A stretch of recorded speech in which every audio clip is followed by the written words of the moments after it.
Just look around. Just look around. This is my farm. I came here this morning. To behold this. To behold what these people did to me. This is my farm. Watching this video made me so emotional, and I just want to share it with you guys. You might have seen it already, but if you haven't, then please watch to the end and comment down below the comment section what you think. It's so heartbreaking that in a world of today, in 2024, the age of technology, people are still facing such minor issues where their crops are wiped out by cows, by something as simple as cows grazing their land. How are people supposed to survive in such conditions? How are they supposed to eat? The only source of their income is being wiped out entirely. How are they supposed to survive? Guys, please watch this video to the end and let me know what you think. I really want to hear from you. So kindly subscribe to this channel and hit the notification bell so when I upload any video, you will be the first to be notified. It's your girl Sue here, and thank you so much for joining me today. I will see you in the next video. Let's dive into this video This is right me here. in River State, Elele. This morning, 22nd of August 2024. I'm in my farm. This farm, I farmed this place since February this year. And the cassavas. The cassava have already grown. I was targeting that by January I will harvest this cassava. But to my greatest surprise, when I came here this morning, before now, since that February, anytime I come here, Fulani people, they will carry their fowl and uproot everything I put in the farm. Both corn and cassava, they destroyed everything. Starting from that February, at a time it was as if they stopped. But just look around. Just look around. This is my farm. I came here this morning. To behold this. To behold what these people did to me. This is my farm. This is how they destroyed everything here. See? Just look at. Just see. Like, I don't know where to start from. I spent 400,000 naira here. 400 plus. Because I'm still doing work here. 400 plus. See?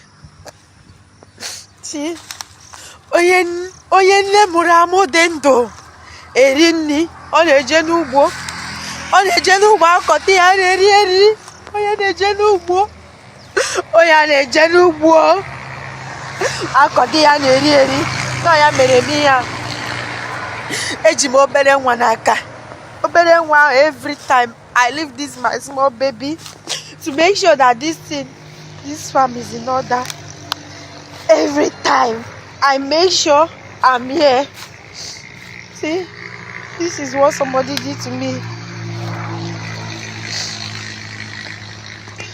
This is what somebody did to me. Ukwu cassava ndị nkana. Just cassava. Imagine otu ukwu cassava aha. Otaka ebe a niile they covered. That now bate by if I come here, the cassava will even cover me. But see, this is what they did to me. I can't even breathe well again. Oh God, I can't breathe well again.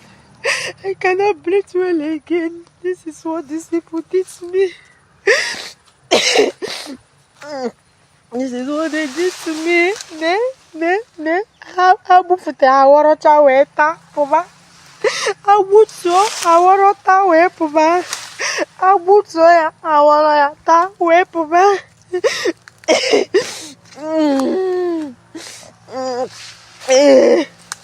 Elele River State. The government should do something. The government should do something. I said, I go to no, but I go to Nigeria. Everybody's struggling. Everybody's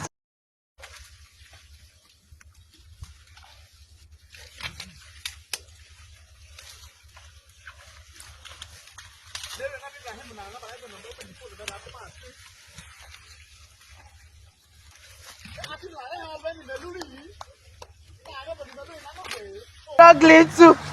Everybody's struggling to feed. This is me in River State. Elele.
Ada vậy mà hả tôi.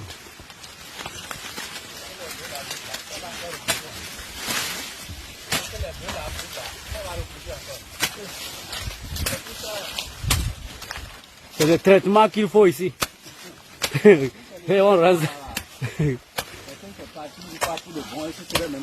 C'est bon.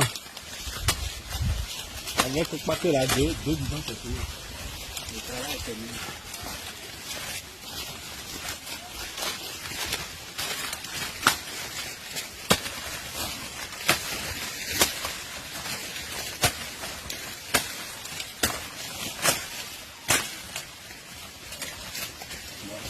C'est bon? On va dire une minute quoi. Et on va dire. Mais d'accord, vous voulez quand coller des cas.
I think the first thing to recognize about hunger is that today it's a rural phenomena. It's mainly in third world countries, and it's mainly among communities that are actually agricultural communities.